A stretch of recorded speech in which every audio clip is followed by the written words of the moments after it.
The perfect Facebook marketing plan for 2020. Hey there, everyone.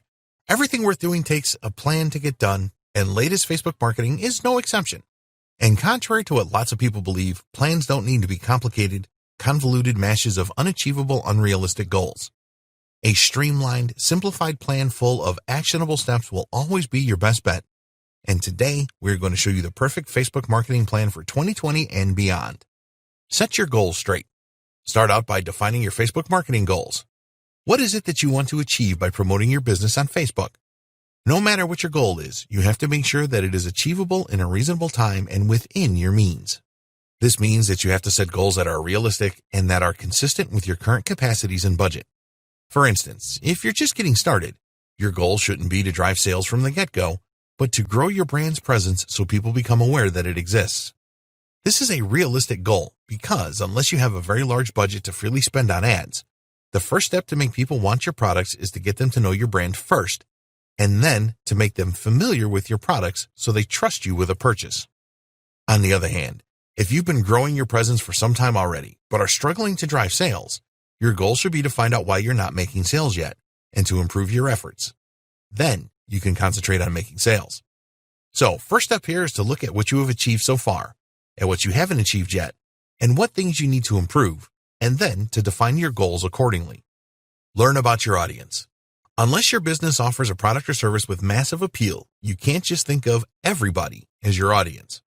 In fact, the more time you spend interacting with your would-be customers, the more you realize that your audience is a narrow segment of people with a particular interest or need that you fulfill. So, before you set out to create content and advertising campaigns, think of your perfect customer. Think of exactly who that person is who is likely to buy your product. Think of his needs. Think of his wants. Think of his social circle. Think of the place he lives in. Think of the type of content he consumes and the online places he visits. Now, visit the websites and social pages where that person hangs.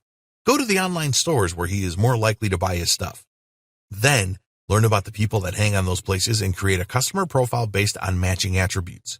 That is going to be the average member of your audience. Establish an engagement strategy. Your engagement strategy is the combination of methods that you are going to use to interact with your audience and the methods you'll use to retain its attention. Now, while engagement strategies don't vary widely from one campaign to another, it is important to know that type of interaction and what type of platform your audience likes the most. In your case, you have to define what channel your audience favors first. This means you have to try whether you get the most engagement on your page or in your group.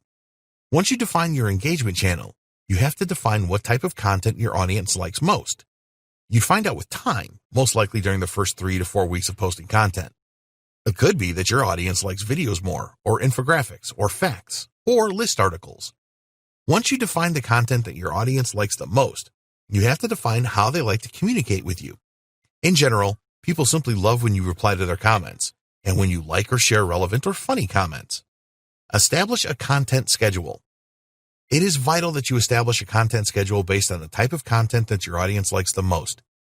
So, if you find that your audience can't get enough of your videos, schedule 1 to 2 video posts a day at the right times. For more information on how to develop a content schedule the right way, check out Lesson 6, Creating a Facebook Content Marketing Calendar and Scheduling Posts. Determine your ad strategy. We mentioned elsewhere in this training before, but this is worth repeating. Your organic strategies are crucial, but they can only get you so far. If you don't want to limit the scope and reach of your Facebook marketing efforts, then you will have to invest in Facebook ads. And it is important that you define an ad strategy, again, based on the goals that you want to achieve. The good news is that an ads campaign can help you accelerate the process of achieving those goals, and you can launch ad campaigns that are optimized for each goal you want to achieve. So the step here is to determine at what stage of your latest Facebook marketing efforts you are, and to launch a campaign to accelerate the objective. Involve your team. If you are working with a team, it is vital that you make it part of your Facebook marketing plan. Now, involving your team doesn't simply mean to get them to work on the strategy or to push them to their 100%. It means that you have to encourage them to be a part of your Facebook social activity. Give them incentives to share content from your page, to follow your pages, and to participate in your groups. By having your team actively participating with your brand on the platform, you can accelerate through leadership and organic relevance.